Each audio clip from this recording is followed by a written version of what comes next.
The safety worries at Newark International Airport got worse over the weekend. The FAA says another air traffic equipment outage resulted in a 45-minute ground stop for arriving flights. The third outage, by the way, in less than 3 weeks. And that is on top of another incident in Atlanta over the weekend.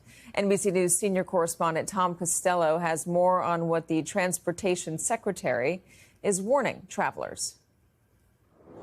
Yeah, kind of a rough weekend. In Atlanta, the glide slope went out. That's a critical piece of information and technology that essentially guides the pilots right down to make a landing on the runway. Separately up in Newark, yet again, telecom issues and radio issues and a ground stop there. So when you've got two major airports, Newark and Atlanta, both of them experiencing significant delays, that ripples across the entire country. More travel trouble with 1,200 delays in Atlanta on Sunday, the nation's busiest airport, due to weather and a ground stop issued by the FAA after a runway equipment failure. It comes as hundreds of delays and cancellations piled up at yet another airport, Newark Liberty, from a separate issue. The FAA, in a statement, blaming an unspecified telecoms issue at Philadelphia TRACON, which guides aircraft in and out of Newark airspace. It led to a 45-minute ground stop on Sunday, which means flights could not take off. Operations have since returned to normal, but it follows weeks of delays at that airport after controllers who manage the airspace around Newark temporarily lost both radio and radar contact. Just got told that the approach lost all the radar. One controller covering the airspace tells NBC News it's like driving your car knowing the brakes will go out any time. Sunday on Meet the Press, the Transportation Secretary with a warning. We have to fix this because what you see in Newark is going to happen in other places across the country. Last week, Duffy laid out an ambitious plan to completely rebuild America's air traffic control system.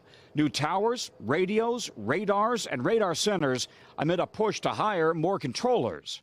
How long will it take for you to implement this plan? If I get all the money from Congress and I get the permitting reform done by Congress, it'll take us 3 to 4 years, probably closer to 4, but it's going to be done fast. The system is so antiquated.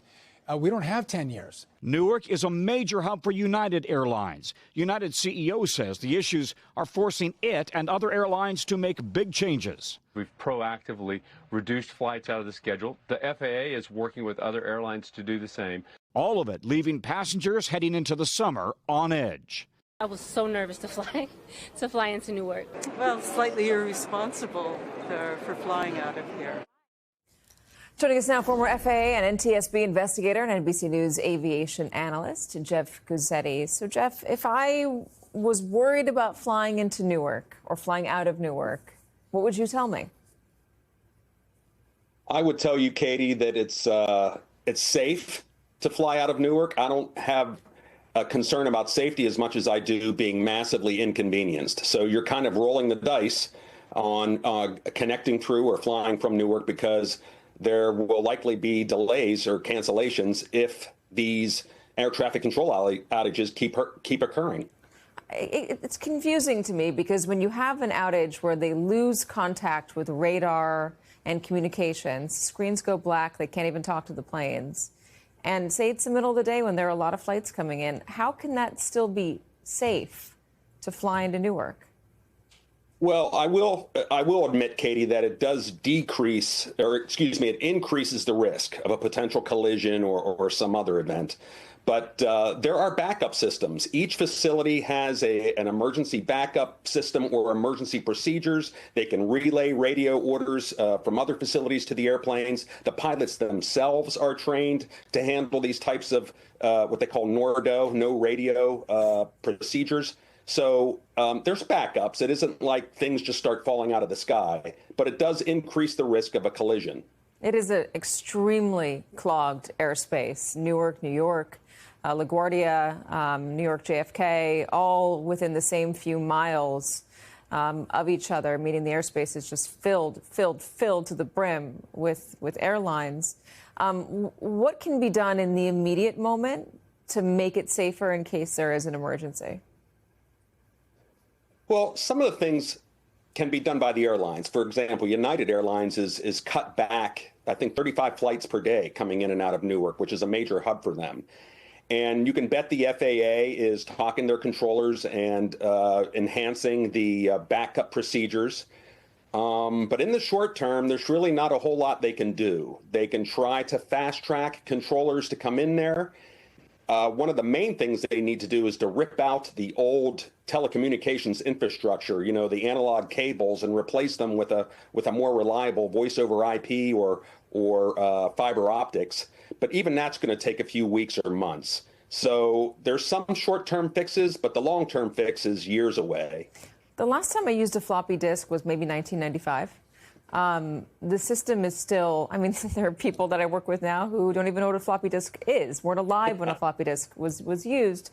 And I say it sort of cheekily, but how can a system that is in control of such a giant airspace, so many planes, in a country as rich and as technologically advanced as ours, still be reliant on a system that uses floppy disks, a system that I'm told, by the way, when it breaks down, they've got to go to eBay to try to find parts. That's how old the parts are. How could it have gotten to this point?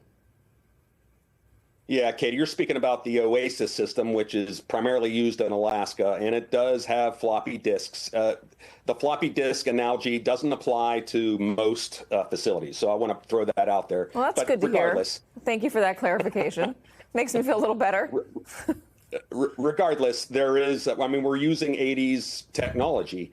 And one of the problems, the challenges for the FAA is that it's such an incredibly complex aerospace system. There's so much aviation in the United States that you need a lot of facilities to help manage it. And the airlines have been increasing their schedules. So by the time you field a new piece of equipment, you have to worry about the compatible software. There could be software glitches, and then it has to interface with old telecommunications lines. So it's not an easy fix.